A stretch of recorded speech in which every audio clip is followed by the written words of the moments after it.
지난 몇 주 동안 또 평안하셨습니까? 저도 또 염려해 주시고 기도해 주셔서 잘 지냈습니다.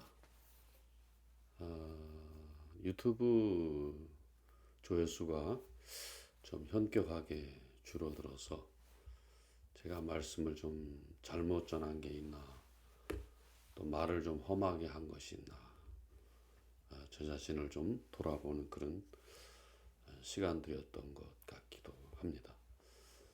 오늘은 그 복음의 대상에 대해서, 복음은 누구를 위해서 있는 것인가 하는 그 부분에 대해서 오늘 함께 잠시 묵상을 나누면 좋겠습니다. 오늘 이 주제와 관련해서 신약성경 사도행전 15장 7절에서부터 9절 말씀까지 성경 말씀 신약성경 213면 정도 있겠습니다.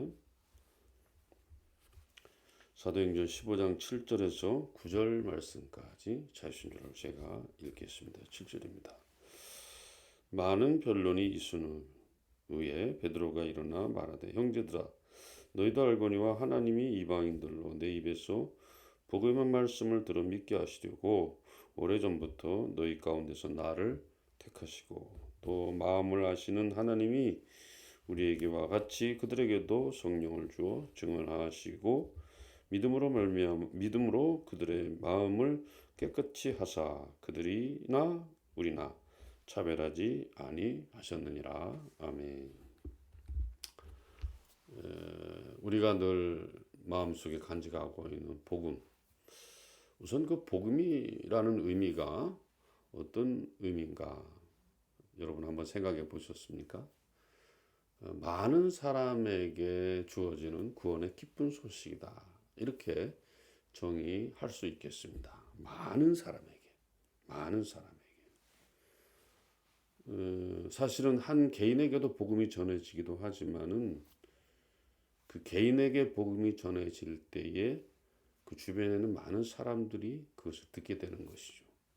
주님이 말씀을 전하신다든가 사도들이 말씀을 전한다든가 했을 때 어떻게 보면 개인이 받는 것 같지만은 그런 것들은 역시 많은 사람들을 대상으로 해서 또 그런 목적을 가지고 주님의 복음이 전파된다는 것을 우리는 분명히 알 수 있습니다. 복음서가 그렇고 또 역사서가 그렇고 서신서가 그렇습니다. 그래서 복음이라는 것은 어떤 한 개인에게만 집중해서 전해지는 그런 말씀이 아니라는 것이죠.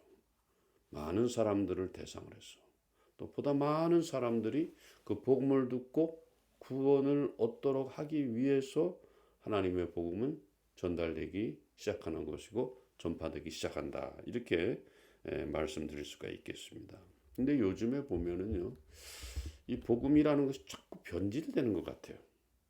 그러니까 그 전하는 사람의 의도라든가 또 그 전하는 사람의 의도에 따라서 받는 사람의 그러한 생각이 원래 복음이 원했던 것하고는 다른 방향으로 나아가고 있어서 많이 그것이 훼손되고 왜곡되고 하는 그런 것들을 우리가 특별히 우리 한국 교회의 현장에서 자주 그걸 발견할 수가 있습니다.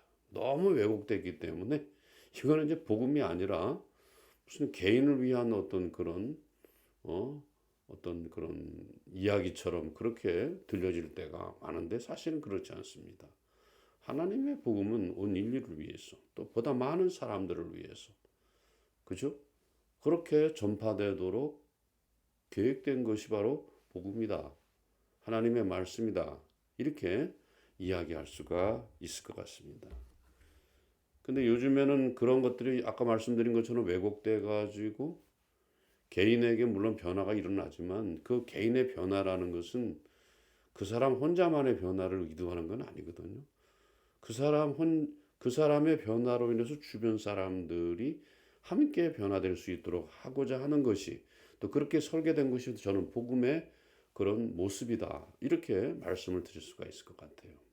나 혼자만 움켜쥐고 나 혼자만 그걸 내가 소유하고 이것은 아니라는 것이죠. 근데 오늘날 한국의 소위 그 복음주의라고 하는 것들을 보면은 좀 이런 얘기하면 어떤지 모르겠습니다만 어떤 그런 일정한 위치를 차지한 사람들의 어떤 그런 사람들만을 위한 복음인 것처럼 그렇게 쉽게 말하면 뭐 세상에서 잘 나가고 남들이 알아주고 그런 결과를 얻어낸 사람들만을 위한 복음인 것처럼 그렇게 생각한다는 거예요. 그런 건 아주 잘못된 것이죠.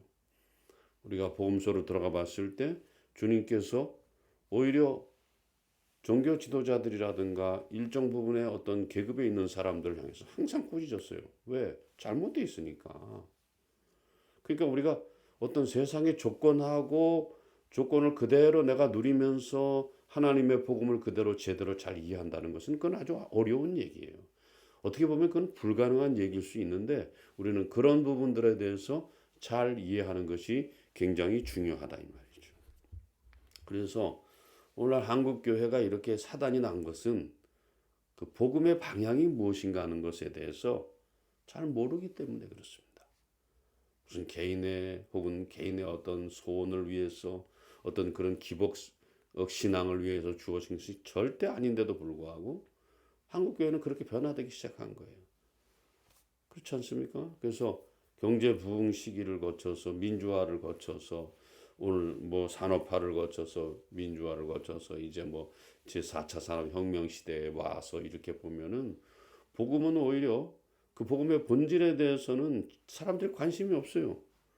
그래서 하여튼 꽁 잡는 게 매다 이래가지고 그게 나한테 적용이 됐을 때 내가 누리고 쌓고 소유하고 뭐 이런 거에다만 초점을 맞추게 되니까 복음의 원래 목적하고는 완전히 뒤바뀌는 거예요. 그러니까 큰 교회 좋아하고 예? 조그만 교회는 그건 뭐 교회도 아닌 것처럼 생각을 하고 이건 아주 잘못된 것이다 이 말이죠. 나만 잘 되면 그뿐이고 나만 문제 없으면 그 대초케이다. 그건 있을 수 없는 일이죠. 그래서 이런 생각들은 복음의 의도하고는 전혀 다른 것이다 이 말이죠.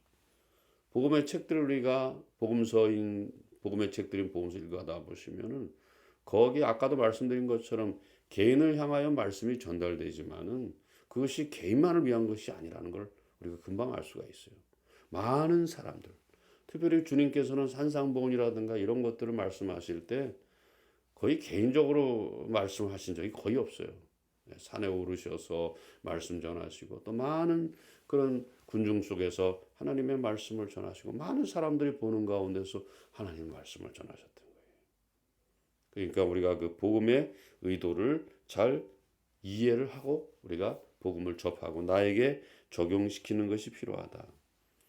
그 유명한 라인홀드 니버의 그 말과 같이 나와 너, 나와 그에 대해서 우리가 생각하지 않는 신앙은 그건 아주 위험한 신앙입니다, 여러분. 예. 나 혼자만 독차지하겠다는 이런 신앙은 이제 미신이 돼버리는 거예요. 우상이 돼버리는 거예요. 그런 신앙은 빨리 내려놔야 됩니다. 그런 신앙은 나한테 있어봤자 백해무익한 것이에요. 그렇지 않습니까? 복음은 항상 더불어와 함께는. 어떤 사람은 더불어 함께하면 또 진보라고 두드러게. 여러분, 진보 이전에 복음이 그걸 우리에게 말하고 있어요. 더불어와 함께와 같이라는 말이 같이 거기 포함되어 있다는 것을 우리는 분명히 알아야 돼요. 그래서 요즘에 우리가 눈 떠야 되는 것이 공공신학입니다. 네. 쉽게 말하면 우리가 옛날에 어떤 그런 도덕 시간에도 배웠습니다만 나 혼자 사는 세상이 아니잖아요 말이죠. 옆에 누가 있습니다. 그와 나와의 관계를 어떤 것인가, 어떻게 설정한 것인가. 복음은 바로 그걸 원하거든요. 예수님께서 가장 크고 첫째 되는 계명이 뭐라 했어요? 주 너의 하나님 사랑하고 내 이웃을 내 몸같이 사랑. 이거보다 큰 계명이 없다는데 우리는 그 큰 계명을 다 잊어버린 겁니까? 까먹은 겁니까? 망각한 겁니까? 이건 아주 잘못된 것이다 이 말이죠. 그래서 이웃과 또 말씀에 반응하는 신앙 이거는요 아주 절대적이에요. 이걸 놓치면 모든 걸 다 놓치는 것이다 이 말이에요. 그래서 신앙의 가치가 우리 한국 사회처럼 한국 기독교처럼 어떤 그런 기복신앙이라든가 자기 소원을 갖다 아랜다든가 이루어지기를 바란다. 여기에만 다 초점 맞춰지기 때문에 이건 아주 어린아이 같은 신앙이잖아요. 그래서 우리는 어른의 신앙을, 성숙한 신앙을 소유하는 그런 사람이 돼야 된다는 것이죠. 그래서 성숙한 신앙은 물론 자기에서부터 시작이지만 그건 이웃으로 반드시 나가게 돼 있어요. 그러니까 나한테만 머물러 있는 그런 신앙은 그건 고인물과 같은 신앙이 썩기 마련입니다.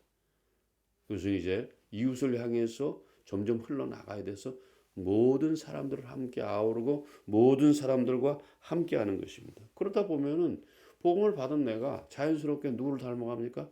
주님을 닮아 갈 수밖에 없다는 것이죠. 그래서 우리가 복음을 처음에는 개인이 받지만 이제는 그것이 개인이 아닌 여러 사람에게로, 이웃에게로 점점 확장돼 나가는 것이죠. 복음은 바로 그런 특징이 있습니다. 그것이 바로 복음의 절대 가치다. 이렇게 말하고 있어요. 그래서 복음은 많은 사람들을 생각하고 많은 사람들을 대상으로 하고 있어요. 우리가 이걸 놓치지 말아야 된다는 것이죠. 그런데도 유감스럽게 오늘 한국 교회는 이것하고는 전혀 다른 양상으로 또 전개되고 있어서 복음을 받는 태도가 말이죠. 그래서 이게 너무 안타까운 것이죠. 특별히 뭐 잘 나간다는 교회부터가 그렇게 문제가 있어요. 잘 나간다는 교회부터가 큰 대형 교회들부터가 그런 문제를 아주 그냥 태초부터 안고 있는 거예요. 거기에 너무 거기 돼 있으면은 올인하게 되면 그냥 같이 덩달아서 그냥 그 뭐라 그럴까 복음이 원하는 것하고는 전혀 다른 길로 교회에 앉아 있지만은 하나님 섬기는 게 아니에요. 말씀 따라가는 게 아니에요. 자기를 위한 복음을 믿고 있는 거예요. 아무 의미가 없다 이 말이죠. 자, 오늘 본문 이것입니다만 사도 베드로가 이제 예루살렘 총회에서 이야기를 하는 것입니다. 온 천하 만민에 다니며 복음을 온갖 만민에게 복음을 전파하라. 이렇게 말하고 있어요. 복음이라는 게 개인만을 위해서 있는 것이 아니라는 것입니다. 아까도 말씀드렸습니다만 복음에 대한 그런 핵심은 하나님과 이웃을 향하고 있다는 걸 우리가 잊지 말아야 되겠어요. 받는 건 내가 받지만 그것이 성숙한 신앙으로 번전하기 위해서는 나 혼자 가지고 있어서는 안 돼요. 이제 다른 사람에게 영향력을 미치고 다른 사람에게 좋은 반응을 보이고 이것이 바로 복음의 역사고 복음의 기능이고 복음의 역할이다. 복음은 결코 개인주의나 또 개인만을 위하는 어떤 기복 신앙이 아니라는 것입니다. 그래서 저도 이제 제자 훈련 한다는 교회 좀 있었습니다만은 제자 훈련이 무슨 개인을 보호하기 위한 영적 지침을 말하는 게 아니에요, 여러분. 그냥 계속해서 보장받고 싶어하고 그 복음을 통해서 말씀을 통해서 계속 보장받고 싶어하고 계속 잘 나갔으면 좋겠고 계속 실적을 쌓았으면 좋겠다. 그 인간의 욕심이죠. 그럴 수 없어요. 복음은 그 정반대라고 말해요. 다 내려놔라. 내려놓고 또 내려놓고 부인하고 또 부인하고 이게 바로 복음이 원하는 건데 우리는 그 정반대로 오늘도 계속해서 그걸 추구하고 있어요. 내가 오늘도 교회 나가는 이유가 뭐예요? 안전하기 위해서요. 내가 오늘도 교회 나가는 신앙생활하는 이유가 뭐예요? 보장받기 위해서요. 지금 내가 사는 게 편하고 유리하고 그저 든든하니까 그거 그냥 그대로 하나님 온갖 기도 제목이 거기에 다 집중돼 있어요.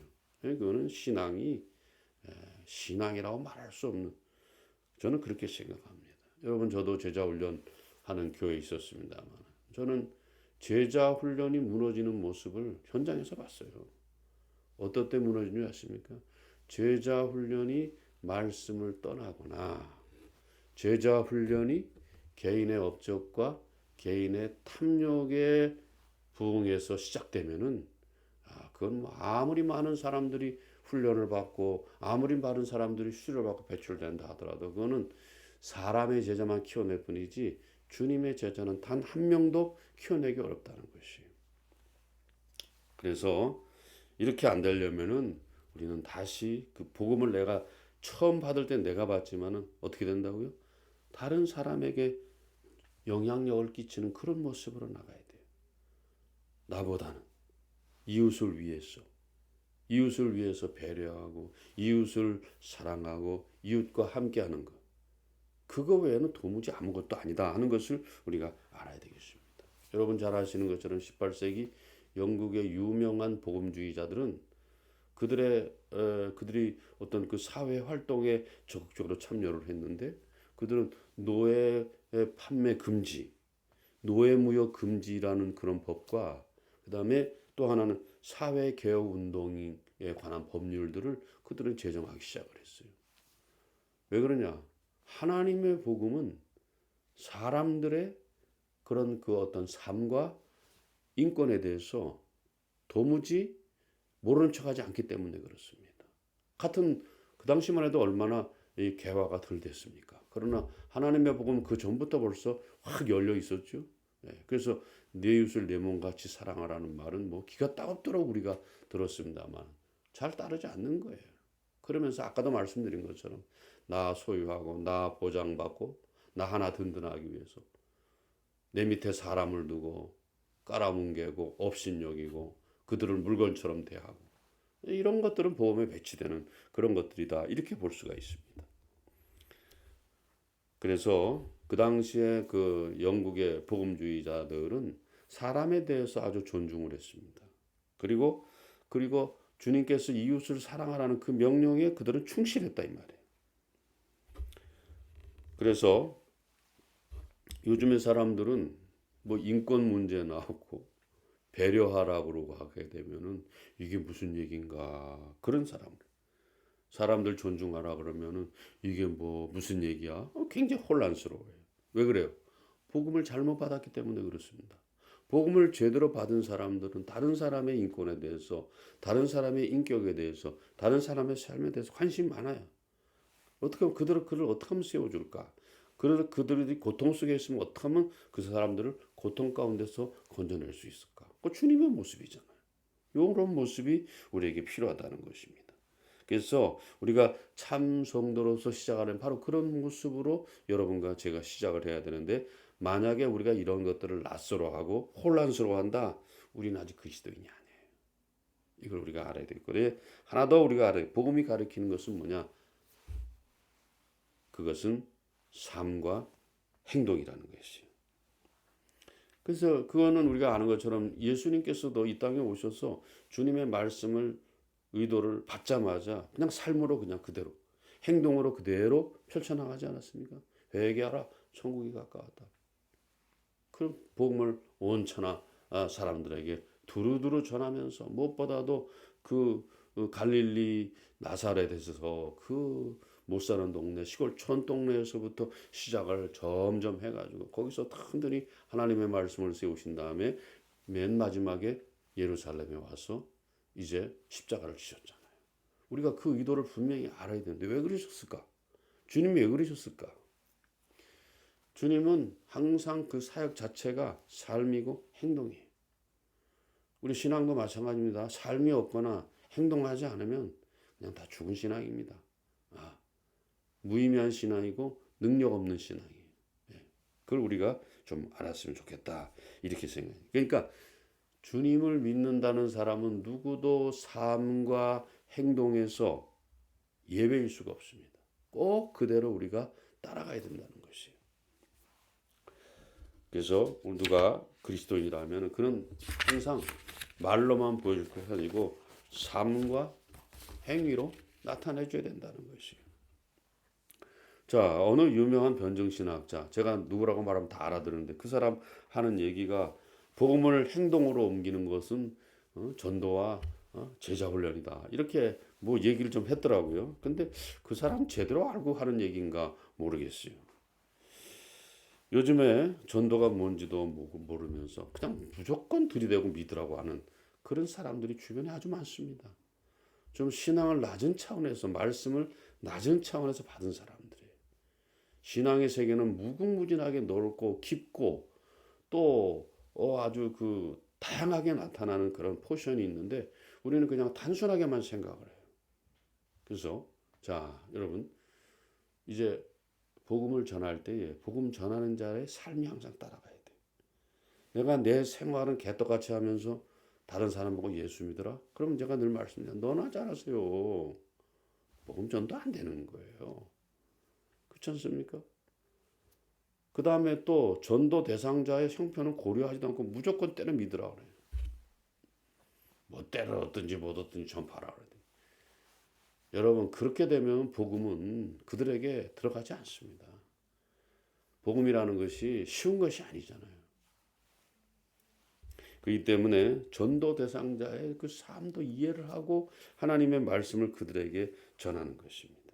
그래서 무조건 믿으라고 그러면 안 돼요. 무조건 믿으라고 하면 안 되는 거예요. 내 삶을 보여주고 그들의 삶을 이해하고 그 다음에 전도하는 거예요. 우리가 그거를 조금 좀 풀어서 말하면 생활 전도가 있어야 되는 거예요. 보면은 지하철에서 공원에서 또 뭐 전단지 들고 확성기 들고 머리띠 두르고 이건 뭐 이런 사람들 보면은 참 안타까워요. 사람들 얼굴을 찌푸리게 하죠. 이런 복음을 이렇게 전하는 사람들은 복음을 전하는 자의 모습이 어떠한 것인지 전혀 생각하지 않는 것이다 이 말이에요. 제자 훈련도 마찬가지입니다. 삶이 없으면 제자 훈련 안 하는 게 낫습니다. 삶이 없으면. 그래서 어중뛴 신학 지식으로만 채워가지고 제자 훈련 마쳤다. 아까도 말씀드렸습니다. 주님의 제자를 길러내는 게 아니에요. 인간 아무개 목사의 제자를 길러내는 거예요. 그런 사람 부지기수지. 자기가 목사 잘못했는데도 불구하고 다시 재신임 투표하니까 90% 이상이 나왔다. 야, 참 무슨 생각을 이 머리 가지고 이게 머리를 생각하라고 둔 것인데 생각을 하고 신앙생활하는 건지 뭐 덮어놓고 그냥 신앙생활하는 것인지 이건 아주 잘못된 것이다 말이에요. 그래서 아까 말씀드린 것처럼 제자 훈련은 삶이 없어지면은 그리고 인간의 업적과 탐욕이 거기 들이게 되면은 그냥 무너지는 것이죠. 무너지는 거예요. 신앙은요. 그렇기 때문에 삶과 행동이 없으면 있을 수 없는 것이죠. 예, 제대로 된 길을 걸어갈 수 없다는 것입니다.